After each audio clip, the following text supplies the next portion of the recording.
Ya está conectado, Doc. ¿Ya está? ¿Arrancamos? Ahí lo veo recién. ¿Listo, Juan? No, no, ahí está, ahora lo veo. Dale. ¿Empiezo? Bueno, esta es parecida, obviamente, a la charla que hablamos la otra vez. Creo que es un tema importantísimo, el tema del electroencardiopatía isquémica, pero como siempre, el concepto que tienen que tener es que es un método complementario, o sea que no va a terminar nunca de definir totalmente si no lo utilizamos con el criterio que corresponde de hacer un interrogatorio detallado y una evaluación adecuada del dolor del paciente, o más allá del dolor de las variantes que tenga similangina.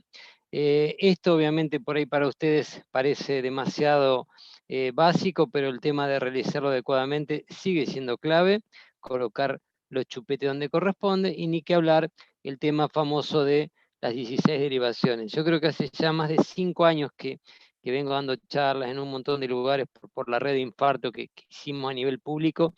Y uno dice, ¿por qué si hay tanta gente que escucha cada vez que damos una charla, después cada vez que nos mandan un paciente a la guardia o por WhatsApp no tiene las 16 derivaciones? Electrocardiograma es todo un tema, ¿no? Es una cuestión de que todo el mundo lo quiere aprender y sin embargo pareciera que cuesta tanto que después se hace como una negación del mismo. En fin, hay que acordarse de eso entonces, que siempre con sospecha de infarto hay que hacer electroderivaciones. Pacientes con infarto inferior, fundamentalmente para detectar la extensión del mismo.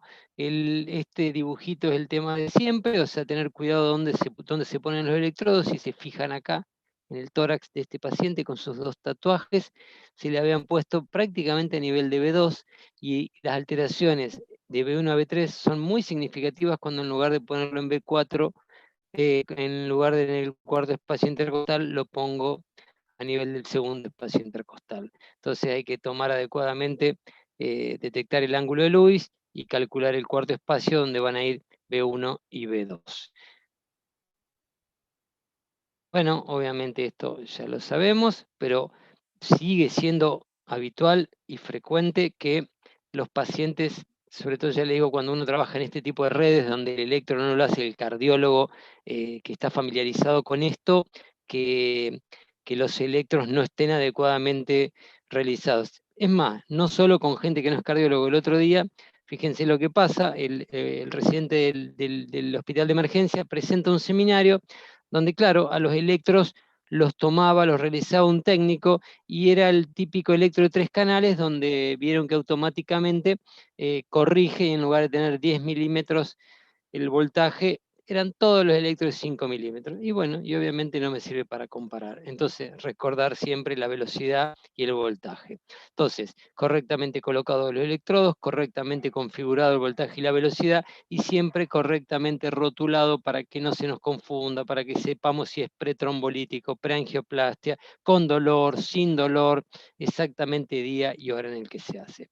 Bueno, ya sabemos que cuando hablamos de cardiopatía isquémica, los lugares que nos vamos a enfocar son fundamentalmente en el ST, nos vamos a enfocar y fundamentalmente en la onda T. Y en el ancho del QRS, que ahora ya vamos a ver. El electro en la cardiopatía isquémica podemos hablar de la utilidad en síndromes coronarios crónicos y en síndromes coronarios agudos. En síndromes coronarios crónicos no tiene alteraciones propias, no tiene alteraciones específicas y puede presentar cualquiera de las alteraciones de la fase aguda. Obviamente, si un paciente con angina crónica no puede hacerle el electro cuando tiene un episodio anginoso, puede que el electro sea incluso absolutamente normal. En los síndromes coronarios agudos es ahí donde sí adquiere vital importancia el electro, porque nos va a permitir hacer esta clasificación que yo sigo insistiendo que tiene 20 años y que sigue usándose para definir los síndromes sin elevación del ST y los síndromes con elevación del ST, que fundamentalmente lo que definen es la terapia inicial. Bien, hablar siempre de cómo corresponde, de lo que es la terminología adecuada. Cuando hablamos de isquemia, los cambios son fundamentalmente a nivel de la onda T. Cuando hablamos de lesión o injuria, los cambios los vemos fundamentalmente en el segmento ST, de tipo subendocárdica o subepicárdica, y cuando hablamos de necrosis, sabemos que puede ser o aparición de nuevas ondas Q o disminución de la onda R mayor al 25%. Cuando hablamos de onda Q, no solo aparición de nuevas ondas Q, sino una onda Q ancha mayor o igual a 40 milisegundos. Y cuando disminuye la R, en derivaciones que previamente la presentaban, tiene que ser una disminución mayor al 25%. Bien. En el síndrome coronario agudo, sin elevación del ST, y acá de nuevo, cosa que les cuesta mucho entender a los que no son cardiólogos o que no son residentes de cardiología, es que podemos tener electros muy variados y todos ser síndromes sin elevación del ST. O sea, es una presentación muy heterogénea desde un electro normal, desde un electro con depresión horizontal o descendente del ST, mayor o igual a 0,5 milímetros en dos derivaciones contiguas, T negativas de ramas en general simétricas, T negativas en lugares donde deberían ser positivas, o supra del ST transitorio. Acuérdense que si el supra es transitorio porque cede espontáneamente o con nitroglicerina, entonces ya después vamos a pasar a hablar de un síndrome sin elevación del ST. Estas son las 4 formas de presentarse en el electro un síndrome coronario agudo sin elevación del segmento ST. Las alteraciones permiten localizar el área afectada y el vaso culpable. La sumatoria del infra, vieron que estamos más acostumbrados a medir la sumatoria del supra. Sin embargo, también la sumatoria del infra y la cantidad de derivaciones comprometidas tienen valor pronóstico.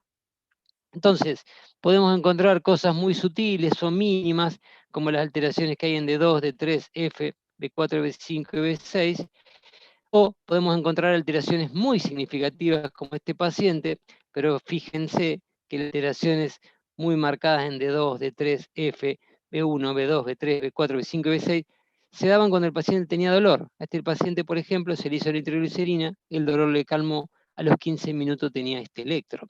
Y uno dice, sí, D1 tiene algo, pero nada que ver con el electro anterior, por ende, volvemos como siempre, el interrogatorio y la evaluación completa del paciente tiene un valor fundamental. Es como que cuando el electro está en alteración, es muy importante y ayuda mucho que no esté, no me descarta el diagnóstico del síndrome coronario agudo. Después, otra de las presentaciones que tenemos en los síndromes sin supra son las famosas T negativas de ramas simétricas, como vemos en este caso, de 1, de 2, alguna cosa en ABL, algo en ABF, pero fundamentalmente B2, B3, B4, B5 y B6, de rama simétrica que me va a hacer sospechar la presencia. Esto antes lo llamamos en una clasificación del doctor Bertolazzi la isquemia aguda persistente. Ahora se reconoce simplemente como alteración de la onda T negativa. Bien, y también siempre recordar que cuando hablamos de infra-LST hay diferentes tipos de ST. Entonces acá en los dibujos que ven el A, el B, el C y el F pueden ser por isquemia. Este es uno más de tipo horizontal, este un poquito infra, este más horizontalizado, un poco más de infra que aquel, y este también que es ascendente, pero significativo, y después podemos tener ya los que se ven como en el D, que puede ser secundario, una sobrecarga, podemos tener, no vemos tanto, hoy no se usa tanto el digital, pero en una época esta cubeta digitalica que se llamaba, era bastante común de ver cuando se usaba mucho más la digoxina o el digital vía endovenosa, más que todo cuando eran los pacientes con vía oral, este tipo de alteraciones lo veíamos y esto indicaba impregnación digitálica, y para hablar de intoxicación digitálica teníamos que tener síntomas. Y después también podemos ver el rápidamente ascendente, que es lo que se ve fundamentalmente en las ergometrías, que es una variante normal secundario al ejercicio. Entonces, acordarse de todas las variantes que podemos encontrar. Y siempre también cuando hablamos de la sobrecarga, acordarse que hay pacientes que pueden tener ambas cosas, porque si un paciente que es hipertenso y tiene sobrecarga ventricular, además hace alteraciones isquémicas, bueno, va a tener a veces electros difíciles de identificar claramente a qué se puede ver. Bien, ahora vamos entonces a hablar del electro en el síndrome con elevación del ST, que sin duda también tiene mucha importancia porque la decisión de intervención y la intervención de emergencia que hay que tomar se toma en base al electro y al supra del ST. ¿Cuánto tengo que tener de elevación del segmento ST medido a nivel del punto J en las derivaciones B1 a B3, que son las derivaciones distintas, que son las derivaciones que muchas veces complican, porque es muy variable según mujeres y hombres de más o menos de 40. Entonces fíjense que cuando tengo mayor o igual a 1,5 milímetros en mujeres, lo cual eso sería más parecido a lo habitual que vamos a ver en las otras derivaciones, yo tengo que pensar que es por definición un supra. Pero en varones mayores de 40, 2 milímetros mayor o igual, y en menores de 40, 2,5. En el resto de las derivaciones, con tener 1 milímetro de supraesnivel del ST es por definición supraesnivel y siempre en dos derivaciones contiguas. Y por definición en ausencia de bloqueo. Esto hace diagnóstico de infarto, o sea, el electro tiene valor agregado porque es un método con más de 100 años de uso y sigue siendo clave para diagnosticar el infarto. Pero también tiene valor, como vamos a ver acá, no solo para diagnóstico de infarto, esperen que si no quería mostrarle esto, de diagnóstico lo que se llama del momento evolutivo. Entonces fíjense que a veces vemos esta fase que es la más difícil de ver, porque en general la fase hiperaguda, ahí dice primeros minutos a horas, pero por lo general lo vemos en los primeros minutos hasta la hora, donde tengo una T picuda, y ya el supra más clásico, más característico, aparece en la fase aguda, que son las primeras horas. A medida que pasan las horas, y dependiendo, esta es la evolución natural de un paciente que no fue reperfundido, a medida que pasan las horas, podemos tener la aparición de la onda Q, que nos pone el sello de un infarto transmural, a pesar de que no hay una correlación exacta entre infarto transmural con supra, o infarto sin supra y subendocárdico, pero en la mayoría de los pacientes eso se puede ver, fundamentalmente en la época donde no había métodos de reperfusión. Entonces hoy, cuando uno aplica método de reperfusión, toda esta historia la puede modificar. Entonces, la fase subaguda es cuando aparece la onda Q, el ST empieza a disminuir de magnitud y también aparece la onda T negativa. Ya la fase crónica, que es días a semanas, me queda la onda Q patológica, que en la gran mayoría de los pacientes, más del 90% de los infartos con ST, va a persistir a lo largo de meses, años, pero acá todavía tengo, ya volvió, se niveló el ST, pero la T negativa, y definimos infarto antiguo o en fase residual, le ponen algunos, cuando lo único que me queda alterado es la onda Q patológica. Entonces, fíjense de nuevo el electro, no solo diagnóstico de infarto en sí mismo, sino el de momento evolutivo. Recordar siempre esta imagen de TUM para recordar que no se olviden que el supra pensamos más que es por isquemia cuando es convexo hacia arriba, por eso digo rememorando la tumba, que implica que el paciente está en serio riesgo de muerte. Entonces, diagnóstico de infarto, diagnóstico de momento evolutivo, y también tenemos la ventaja con un electro de nuevo, con un método tan simple como el electro, de localización. Entonces, fíjense que según las combinaciones donde aparezcan los cambios, podemos encontrar infartos septoapicales o anteroseptal en B1 a B4, si es de B1 a B6, definimos como anterior, cuando además de eso tenemos compromiso de pared lateral alta, hablamos de anterolateral antenso, cuando es limitado a D2, D3 y ABF, decimos inferior estricto, cuando además de lo inferior vemos supra en B3 y B4R, compromiso de BD, y si hay compromiso en B7 y B8, planteamos lo posterior o dorsal. Entonces, de nuevo, el electro, gran valor para las tres cosas, de infarto en sí mismo, de momento evolutivo y de localización. Bueno, estos son un par de electros típicos y clásicos de los electros que ustedes ya esto no lo van a pasar de largo, pero lamentablemente muchos colegas que por ahí a veces no saben ni cómo agarrar la tirita, sí se lo pasan de largo. Entonces, solamente para mostrar algunos de ellos.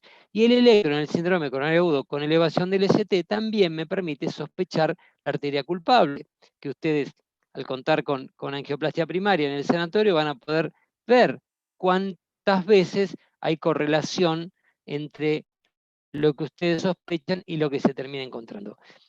no es tan fácil porque hay un montón de combinaciones, pero como normativa o como cuestión habitual, más común, si tengo los infartos de cara anterior, yo sospecho de B1 a B6, sospecho compromiso de la DA a diferentes niveles, lo mismo el anterior extenso. Si tengo compromiso solo de cara lateral alta, sin compromiso de cara anterior, puede ser algo de circunfleja o diagonal. Si ya tengo mayor compromiso de cara lateral alta y baja, pienso en circunfleja. Cuando tengo B3 y B4R aislado, esto es muy, muy raro, el infarto de BD aislado es muy raro, debo pensar en coronaria derecha, y cuando cuando tengo infarto inferior, sabemos que puede ser la derecha o la circunfleja, dependiendo de la dominancia, al igual que cuando tengo un infarto inferoposterior o inferodorsal, que podrá ser alguna de estas dos, dependiendo de nuevo de la dominancia. Algunos tips o algunas cosas para recordar cuando tengo infarto inferior o infralateral o inferolateral dorsal, si el supra en D3 es mayor que el D2, tengo infra en D1 y Abel y supra de B3 y B4R, indican prácticamente con alta certeza que la arteria comprometida es la derecha, y si en cambio el supra es mayor en D2 a D3, supra en D1 y Abel, infra en ABR, B3 y B4R, circunfleja. Esto es altamente sugestivo.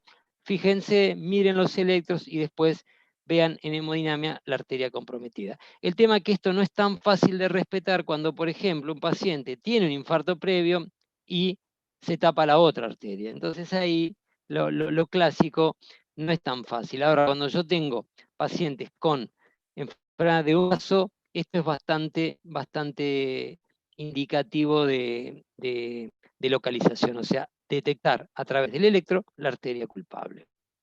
Y no solo arteria culpable, sino magnitud del infarto. La sumatoria del ST, que hay que acostumbrarse a medirlo siempre. Ahora, bueno, obviamente, no sé si lo escriben siempre en la historia clínica, porque no veo las historias clínicas de ustedes, pero es claro que hay que hacer sumatoria LST pre y post intervencionismo, porque a mayor reducción del ST, mayor certeza o garantía o posibilidad de reperfusión. Y cuando hablamos de los infartos de cara anterior, una sumatoria mayor a 12 ya habla de extensión, y para los de cara inferior, una sumatoria mayor a 7. Y entonces, además de lo que dijimos, fíjense, arteria culpable, magnitud del infarto, y además se evalúa como criterio de reperfusión. La disminución de al menos 50% de la sumatoria LST luego de la revascularización es parámetro de reperfusión. Siempre acuérdense que una cosa es revascularizar y otra cosa es reperfundir. Si yo le pongo el stent y la arteria queda con flujo TIMI3, el paciente está revascularizado. Lo que yo necesito adicionalmente es que esté adecuadamente reperfundido, y ahí es donde tengo algunas herramientas. Una de ellas es, por ejemplo, una maniobra que hacemos en angiografía, no una maniobra, una técnica, que es ver el blush, que no lo hacemos habitualmente porque hay una que es mucho más fácil, mucho más barata, y que es el ST. Si yo logro revascularización y además tengo disminución del ST, de la sumatoria del ST, ese paciente probablemente ha sido adecuadamente reperfundido. A mayor disminución, mejor reperfusión. Algunas toman 50, otros toman más de 70 como alta certeza de reperfusión. Y hay algunas alteraciones clásicas que pueden indicar reperfusión, como la presencia de un ritmo idioventricular acelerado, RIVA, o taquicardia ventricular lenta, como le llaman, o la presencia de extrasístoles ventriculares frecuentes. Eso lo vemos mucho durante el procedimiento, durante la angiografía, durante la intervención coronaria percutánea primaria, cuando uno simplemente pasando una cuerda, el paciente, cuando mejora el flujo, cuando recupera flujo, empieza en algunos momentos con extrasístoles ventriculares de todos los colores o con un RIVA.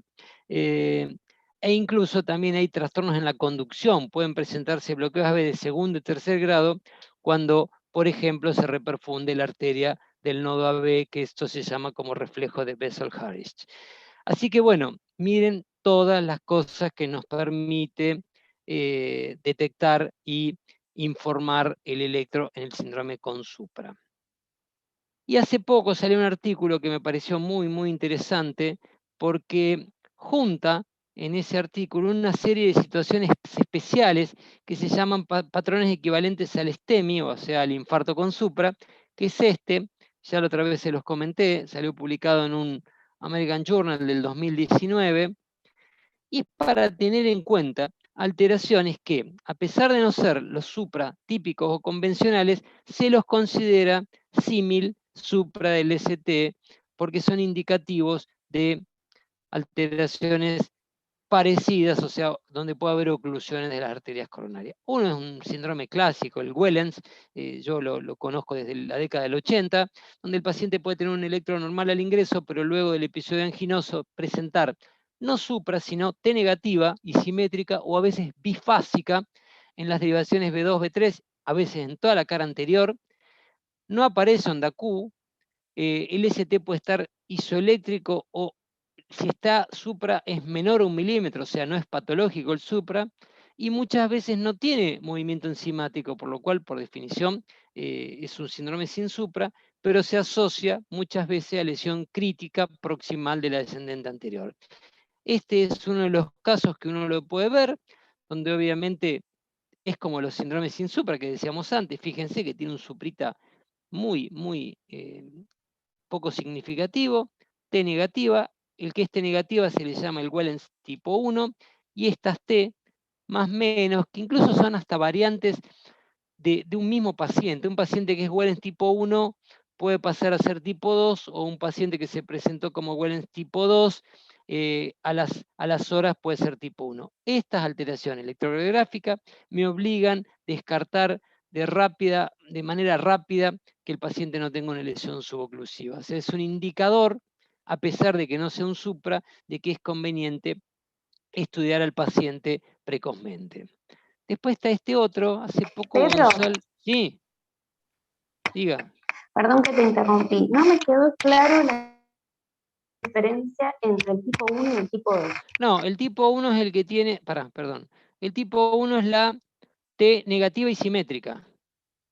Y el tipo 2 es la que es bifásica, que es a T más menos. Entonces, acá, Bien. fíjate que las T son solamente negativas, ¿tá? Y este Ujú. es una T más menos, pero insisto, fíjate acá, B4 prácticamente ya es negativo. Son como estadios evolutivos de un mismo síndrome. Activo. Lo que pasa es que los clasificadores les Perfecto. gusta dividir todo, pero yo muchas veces, uno ve que a veces el paciente te viene con esto y a las 2 horas tiene T negativa de rama simétrica, o sea que el tipo 2 te pasa a ser tipo 1. El tipo 1 es negativa, el tipo Tipo 2 1. Bien. y el tipo 2 isodifásica o bifásica, como le llaman. Pero insisto, son Perfecto. Gracias. manifestaciones de lo mismo. Bien. El patrón de Winter Pedro, es. Dale. perdón, y cuando decía estudiarlo precozmente, a pesar de tener enzimas negativas, lo estudiamos como si fuera una emergencia, un supra, digamos. Exacto, exacto. Por eso este trabajo planteaba que son variantes de infartos con supra. Obviamente que este es un trabajo, una revisión, no es que es una obligación, porque no es un STEMI, pero lo que te está diciendo es que uno tiene que tener cuidado con estas variantes que no son un supra, pero se pueden comportar como si lo fuera. La conclusión, vos me decís, yo estoy en la unidad coronaria, me llega un paciente con este tipo de alteraciones, obviamente que vos por ahí no lo mandás de emergencia porque no es por definición un supra, pero aunque le pidas troponina y ahí rápidamente venga negativa, tenés que plantearte que hay que descartar que no tenga una lesión crítica. Ese es el concepto que hay que quedarse. ¿Está? Excelente. Bien, la otra variante al Wellens es este que es el Winter.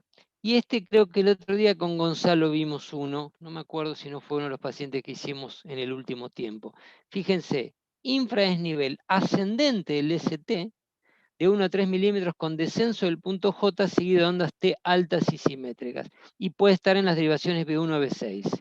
Y puede haber un pequeño supra en ABR. Este caso tiene todo, ese que les conté, que habíamos visto con Gonzalo, era muy parecido a este, un suprite insignificante en ABR, 1 o 2 milímetros, pero miren esto, un infra del punto J ascendente y estas T. Esto de nuevo, ustedes me dicen, pero ¿por qué lo tengo que estudiar de emergencia? Bueno, no lo estudien de emergencia, pero estudienlo en las primeras 24 horas, más si el paciente sigue con dolor. Estos pacientes tienen compromiso de EDA en el 99% de los casos. Entonces, de nuevo, esta patente, acuérdensela, porque de vez en cuando se ve. Este le llaman patrón de Winter. Son los dos que hay que recordar más que todo, el Wellens y el Winter. Y si les digo, nosotros como lo buscamos mucho, en el hospital donde yo veo los pacientes coronarios, en el sanatorio no veo habitualmente los pacientes que ven ustedes, como ya saben por el tema asistencial, pero cuando vean estos patrones, después vean la anatomía coronaria y van a ver que es muy común ver compromiso de la descendente anterior.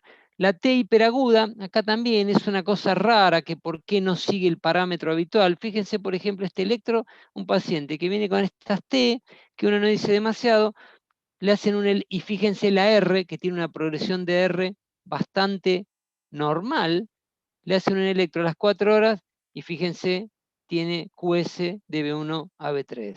O sea, como que también le llamaban el doctor Mariani, que probablemente no lo conozcan, pero fue un jefe de cátedra de la Facultad de Medicina que hacía mucho hincapié en los electros, le llamaba a algunos infartos tartamudeantes, o sea, como que eran infartos que no hacían la evolución habitual, sino que, y si yo no detecto estos infartos, cuando lo voy a estudiar al paciente, la arteria está tapada. Y perdí la chance de la reperfusión. Esto también lo vemos. Entonces, obvio, ojalá que todos los pacientes vengan con el supra, pero a veces no pasa eso. Entonces, la T también está atento, que es un forma de presentación que puede estar indicándome lesiones críticas.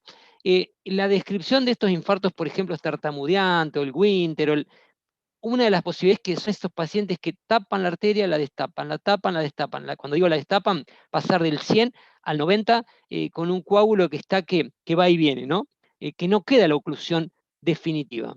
Entonces, estas son presentaciones que podríamos tener y que hay que tener en cuenta.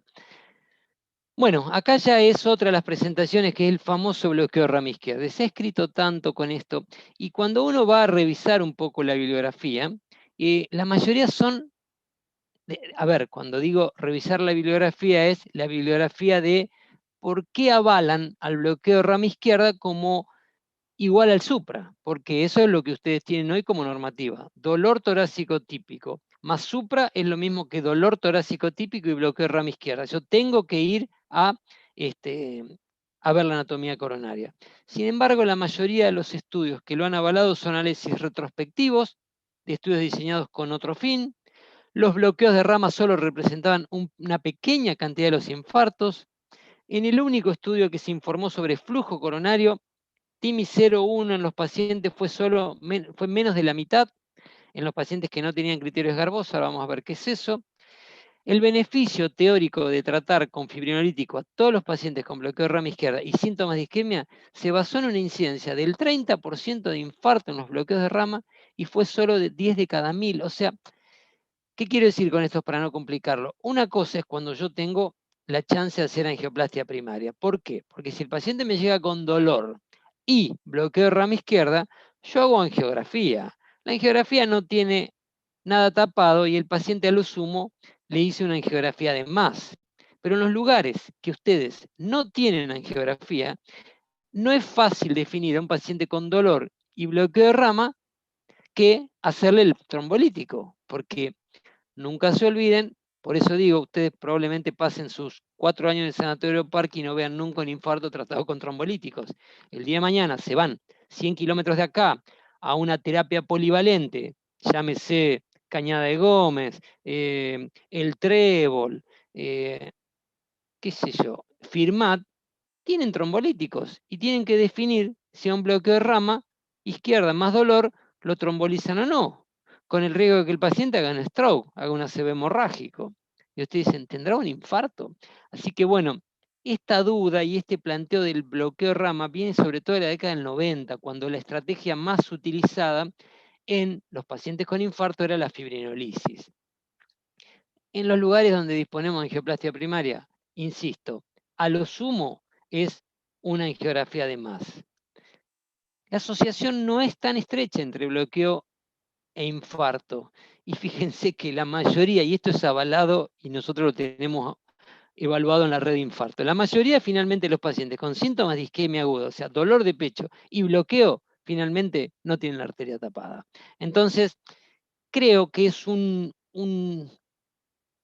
algo que quedó y que sigue siendo difícil, porque aunque sean pocos los pacientes que lo tengan, uno dice, ¿qué hago?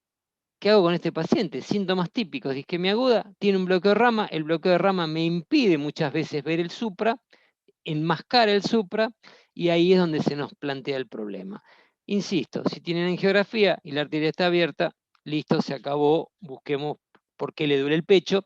Si no tienen angiografía y tienen que hacer fibrinolítico, y bueno, van a estar en problemas. Va a ser difícil la decisión. Bueno, esto es de por qué está enmascarado por la forma de activarse los segmentos en el bloqueo de rama izquierda. No viene el caso ahora. Y los famosos criterios de Garbosa, que es una doctora, Elena Garbosa, este fue el trabajo original presentado en el año 96. Esto, fíjense, el gusto 1 fue un estudio, es un subestudio del gusto. El gusto fue un estudio que comparó, se lo he publicado antes, en el 93, comparaba la Strepto con el TPA. Desde esa época, ya hace más de 20 años, se demostró que el TPA era superior al Strepto, y en la Argentina todavía el Strepto sigue siendo el trombolítico más usado.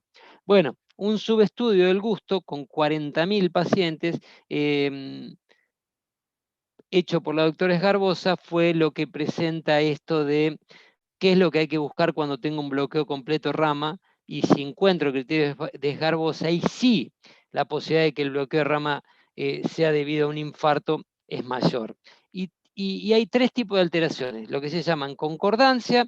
Si en las derivaciones con R tengo ahí concordancia mayor o igual a 1 milímetro de ST, porque ¿qué pasa en el bloqueo de rama izquierda? En las derivaciones donde tengo R prominente, tengo infra LST o T negativa. Pero si yo tengo concordancia con la R, ese es un criterio que me da 5 puntos.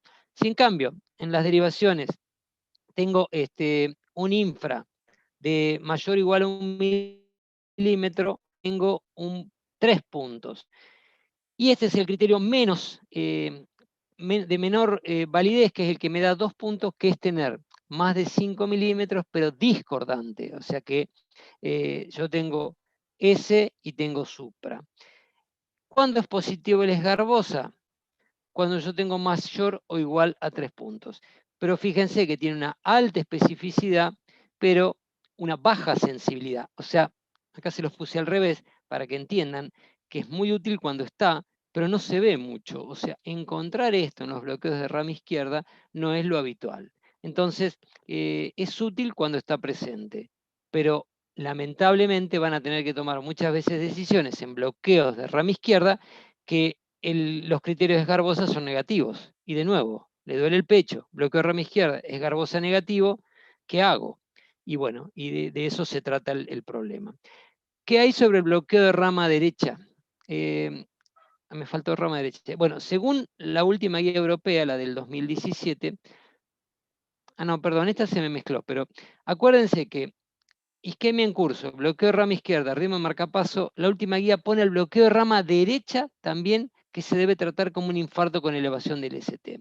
Sin embargo, sabemos que el bloqueo de rama izquierda puede enmascarar las alteraciones del ST, como les conté recién.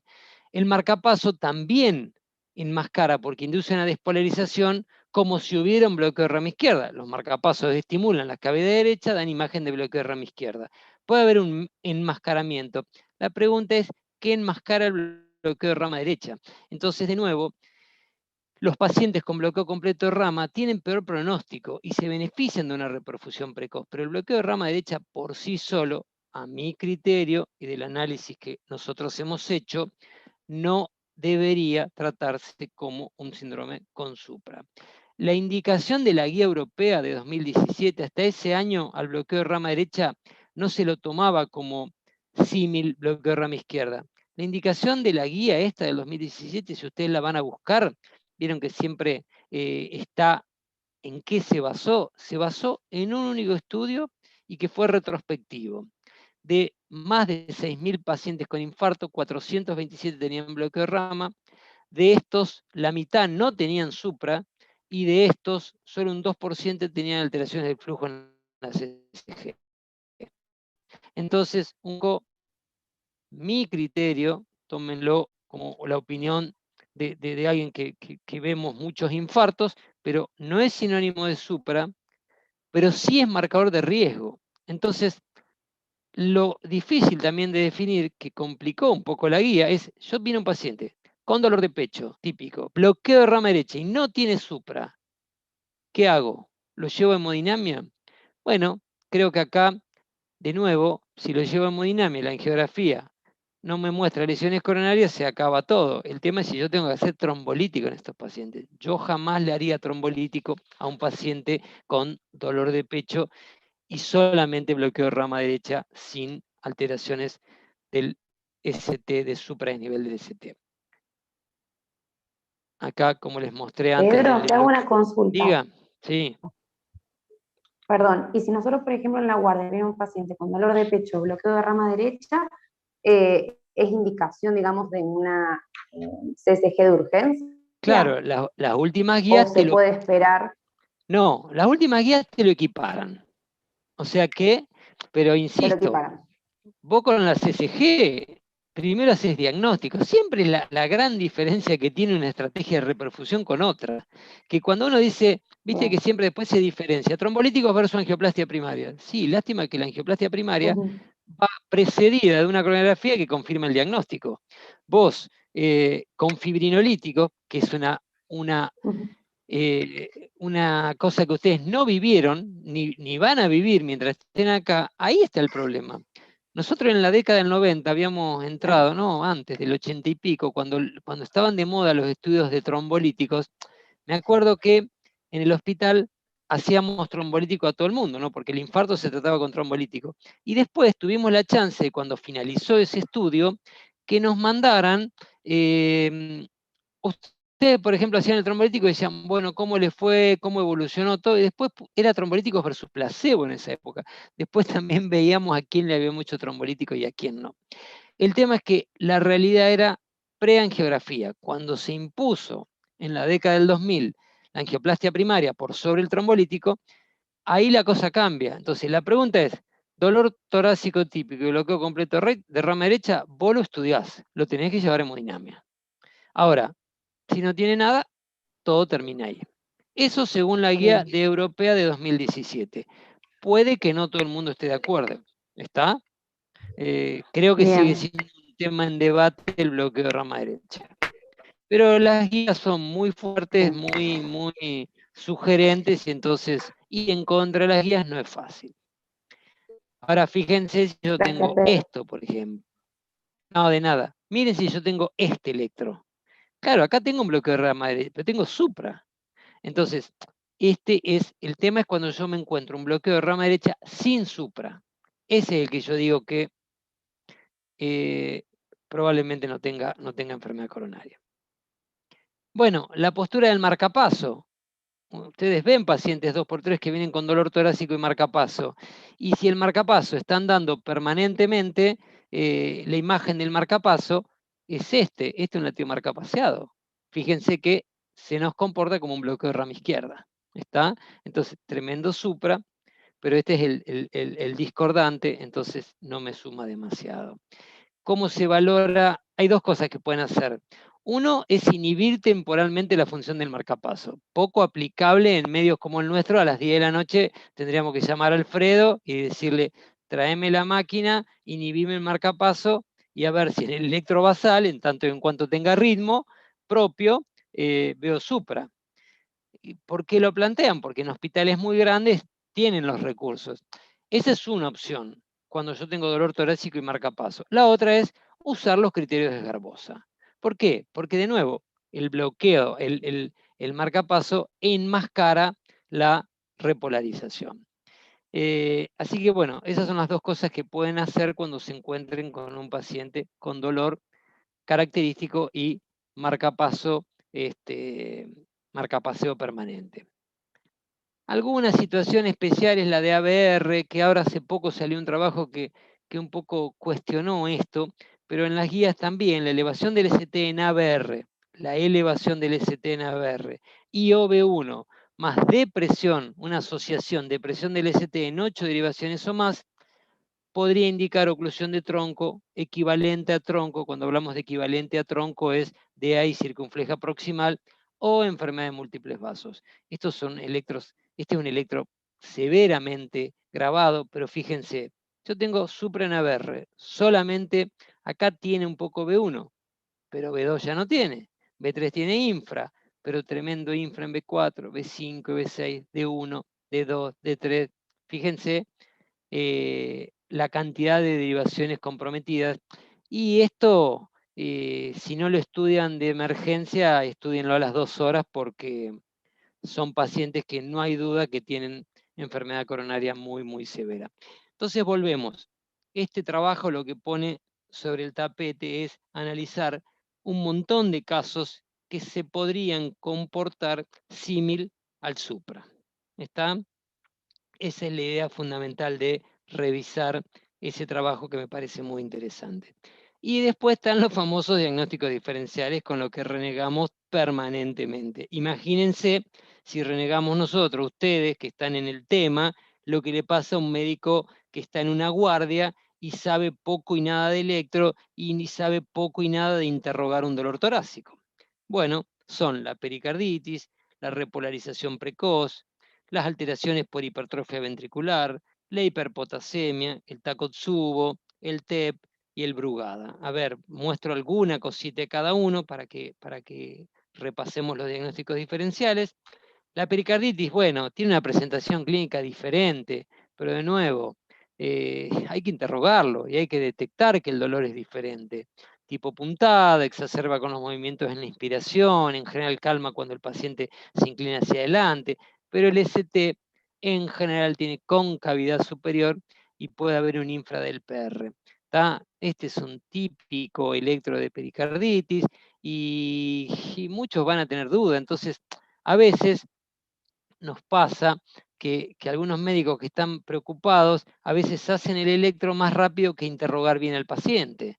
Entonces, si yo me apuro en hacer el electro y veo este supra en B4, B5, B6, interrogo poco o mal al paciente y bueno, puedo creer que el paciente tiene un infarto.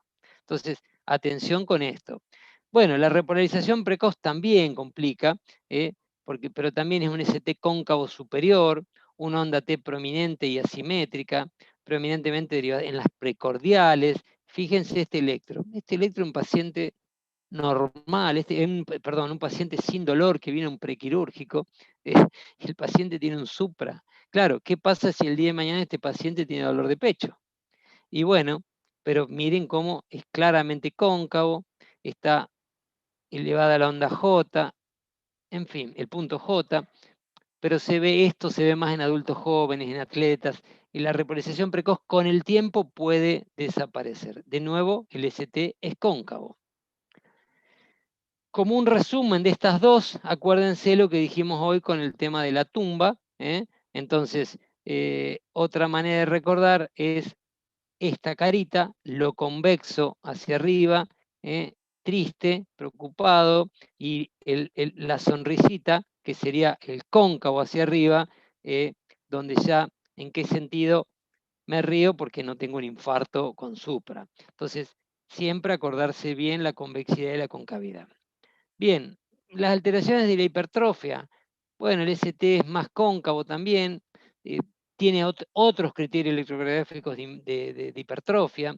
Predominantemente este tipo de alteraciones se ven en B1 a B3 y frecuentemente los pacientes son hipertensos. Entonces, bueno, este no es el mejor electro, este es el electro que está en el trabajo que les comenté, pero después, bueno, fíjense, este paciente tiene R alta en B5, B6, infranivel y ST, infranivel de ST, pero con ramas de la T asimétricas. Bueno, miren este de 1, esto es clásico de alteración de sobrecarga ventricular, pero a veces puede generar dudas. La hiperpotasemia, bueno, probablemente acá, si un paciente tiene hiperpotasemia, debería haber algún cuadro clínico que a mí me haga que se presente de diferente manera. Lo clásico de la hiperpotasemia es la onda T picuda y simétrica. Eso es lo que más me tengo que recordar, pero después también hay un montón de cambios que van apareciendo dependiendo del nivel de potasio incrementado. Entonces una cosa es tener de 4 a 5, perdón, de 5 a 6, de 6 a 7, de 7 a 8, y pueden ir apareciendo diferentes alteraciones hasta tener electros tremendamente grabados como esto que me da miedo por donde lo vea. Parece un supra de D3, supra de ABF, y el paciente lo que tenía era hiperpotasemia. Pero bueno, de nuevo, es raro que un paciente venga con dolor torácico y solo esto, este era un paciente que estaba en insuficiencia renal, tengo que tener en cuenta potasio. Este síndrome ya diagnosticado desde hace varios años, las primeras miocarditis, los primeros Takotsubo se lo definían como miocarditis por estrés. Uno de los primeros casos salió publicado en New England de una mujer que había fallecido el marido o la hija, no me acuerdo, y ahora uno de los nombres que recibe es miocardia por estrés o Takotsubo. Sí está claro que generalmente desencadenado por un estrés psíquico y o físico, mucho más frecuente en mujeres, puede ser indistinguible clínica y electrocardiográficamente de un infarto anterior extenso. Entonces, cuidado, porque clínica y electrocardiográficamente, por ahí después ya con el eco o con la ventriculografía del cateterismo, por ahí lo sospechamos, pero de cualquier manera, ¿cómo voy a confirmar que puede ser un Takotsubo? Y tengo que descartar enfermedad coronaria. Yo no puedo confirmar que un paciente tiene un Takotsubo si no le hice la angiografía coronaria. O sea que si no tiene lesión en la descendente anterior, hay variantes del Takotsubo que no es compromiso apical, pero bueno, se ven más en Japón. Nosotros los casos que vemos en Argentina, por lo general, son los Takotsubo que comprometen la cara anterior. Con el tromboembolismo de pulmón, ¿cómo se le llamaba siempre a esto? El gran simulador. O sea que sin duda, de nuevo, una de las maneras de presentación pueden hacernos confundir con un infarto. El cuadro clínico, sin embargo, se caracteriza más por disnea, insuficiencia respiratoria, más que por dolor. Se puede asociar isquemia del ventrículo derecho, aumentar las troponinas, lo hemos visto en los casos que han presentado el año pasado.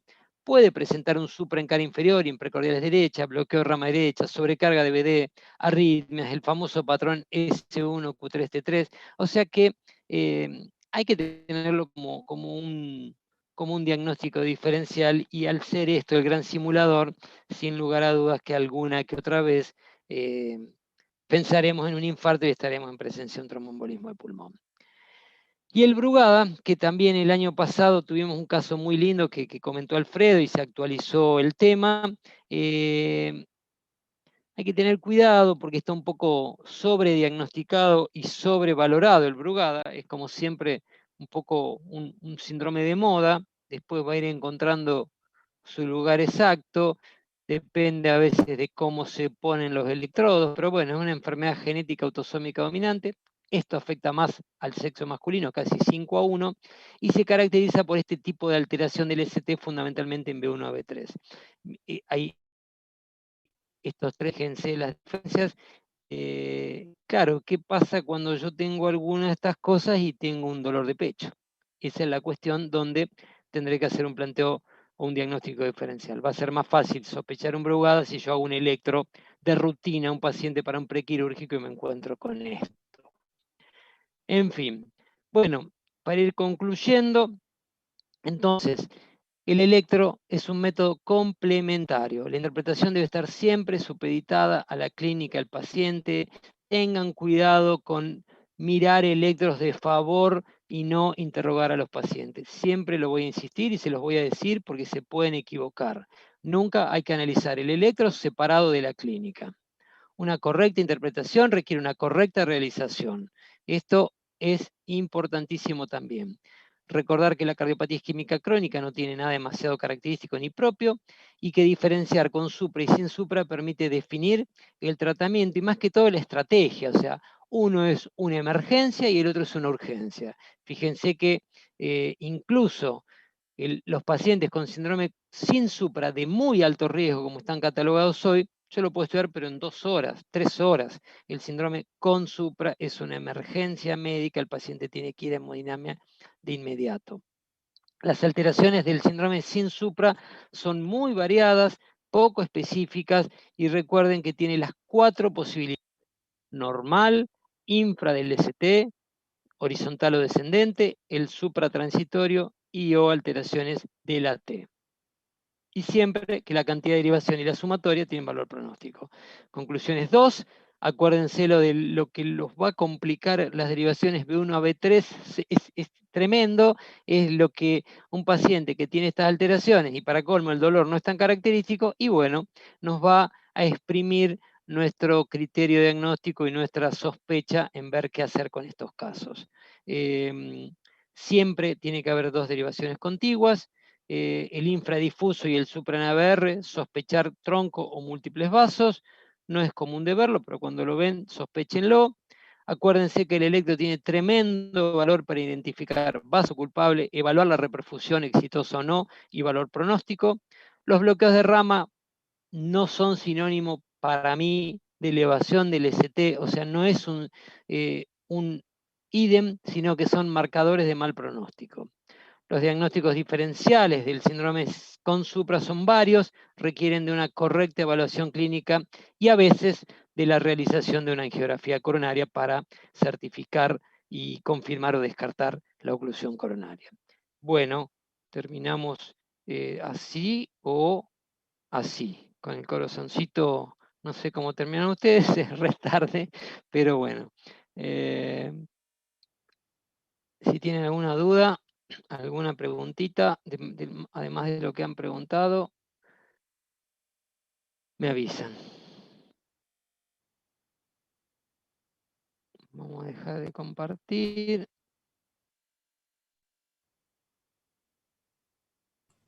Quedaron mudos. Quedaron mudos o frisados.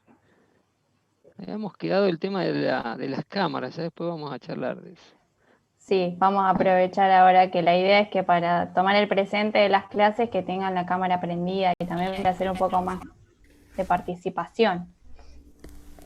Y uno sabe que a veces están cansados, pero aprovechen, no cuando yo doy la charla, sino cuando todos dan la charla, pensar en el tema que van a escuchar, pensar, qué sé yo, ¿viste? Plantearles que lean el tema antes, yo sé que es medio mucho, pero por ejemplo mañana tenemos un bibliográfico, dentro de 2 semanas van a presentar algunos de ustedes, ver de qué se trata, pegarle una mirada, creo que siempre se aprovecha mucho más todo. Y el tema también un poco, lo definimos con Martu, el tema de la cámara, porque no está bueno que alguien invitado fundamentalmente ni los vea, ni sepa si están o si se fueron a comer y pusieron la cámara apagada. Entonces, no me gusta la actitud vigilante, pero son algunas de las cuestiones que han impuesto el Zoom. La cámara, el único problema que tiene es que les puede dar mala señal cuando ustedes quieren hablar, pero si no, no. Así que bueno, vamos a intentar que las clases sean de 50 minutos, eso se lo estamos pidiendo a todos aquellos que dan clase, porque considero que más de ese tiempo, hoy no sé si me extendí más, creo que no, porque empezamos medio tarde. Creo que más de eso se torna insoportable. Así que bueno, si tienen alguna pregunta, y si no, voy a interpretar que los que tienen la cámara apagada están. Y no que ya se fueron. Pero... Sí, pasa que en ¡Epa! pijama. En pijama, entonces. Bueno, para la las próxima clases, me cambio. ¿te vas a cambiar o si no que se te vea la carita nada más? Podés levantarla, Dale. podemos hacer una cosa así. ¿Ah? Esto vale. Solo los ojos. Claro, yo también Sí, estoy con sí. mi remerita deportiva, pero bueno, podemos hacer así. No estoy Sí, como pero es que Flor también uno producida. tiene que hacer cosas. Yo también fui a caminar y me senté y tomé agua acá. Pero bueno, está bueno también poder adaptar las clases a la tarde. O sea, no que sea la única actividad, sino que también se pueden relajar. Pero el hecho de participar con la cámara hace que el que está exponiendo se obvio. sienta un poco más relajado. Totalmente. A mí las clases de residentes, el Zoom no es lo que más me gusta. Por ahora vamos a seguir por Zoom. Vieron que, yo no sé si los conté a todos o solo a vos, Martu. El viernes, sí, a vos te lo conté, el viernes vuelven los seminarios de terapia los bibliográficos que hacíamos con Ujú. Lovesio y ellos hacen presencial, vieron que los de terapia siempre hacen lo que quieren. Nosotros hoy podríamos hacer seminarios presenciales. El tema un poco, no deberíamos tener demasiado problema porque podríamos adaptarnos al hacer clases por año, podríamos adaptarnos que si hay que hacerlo a la una, las R2, el día que le toca a las R2, estén todas y cubra alguien la UCO y el piso. Diferente era el año pasado, que se acuerdan que dábamos clases para todos. Lo vamos a analizar, pero yo quiero que lo definamos entre todos. No quiero ser totalmente, tomar una decisión, digo, sobre si seguir haciendo clases por Zoom a las 7, 8 de la noche, o si en algún momento hacemos clases presenciales en horario de la residencia a la 1 de la tarde en la fundación. Lo dejo planteado. Es verdad que para estos primeros meses yo a mucha gente ya le invité en el horario de las 19, pero bueno, pensémoslo para el futuro, si intentamos dejar toda la actividad o la mayor parte de la actividad, pues saquemos el Ateneo, pero las clases, si la pandemia no recrudece, podríamos plantearla en horario de residencia. El Ateneo me genera cosas, ¿no? Porque ustedes se acuerdan que yo les conté que hice una encuesta preguntándole a casi 22, 23 cardiólogos del sanatorio, y la gran mayoría votaba que quería hacerlo a las 19:30, y el otro día se Ajá. conectaron un 20% de las personas que votaron. Bueno, vamos a dar un poco más de tiempo y a ver cuál es con quién contamos, sobre todo. Y aparte, no solo me importa que se conecten, sino que opinen, que participen, que se pone cansador si yo tengo 4 o 5 cardiólogos conectados al seminario y no dicen nada. La idea es que todo el mundo opine. Y yo sé que es difícil que ustedes opinen, pero por ahí los R3 y R4, la idea es que puedan opinar o tirar alguna cosa. Yo a veces hago como que no conozco el caso, porque también si yo ya vi el seminario y opino que, qué vivo cómo acierta todo, y yo trato de ser lo más objetivo y opinar como si no lo conozco. Tampoco pero porque quiero que opinen los demás. Y hasta ahora la verdad que los cardiólogos estoy intentando que sean un poco más participativos. Lo que pasa es que tampoco da para que uno le diga, che, fulanito, ¿qué te parece? La idea es que sean proactivos. Lo mismo con ustedes. Hay que generar la actividad académica y científica, hay que generarla, y también para mí lleva su tiempo, ¿no? Y a medida que, si logramos que durante años hagamos los Ateneos, van a ver que es cuestión de tiempo. Pero estamos recién empezando. Con frecuencia, quiere decir. Yo sé que cada tanto hacían algún seminario, pero era muy cada tanto.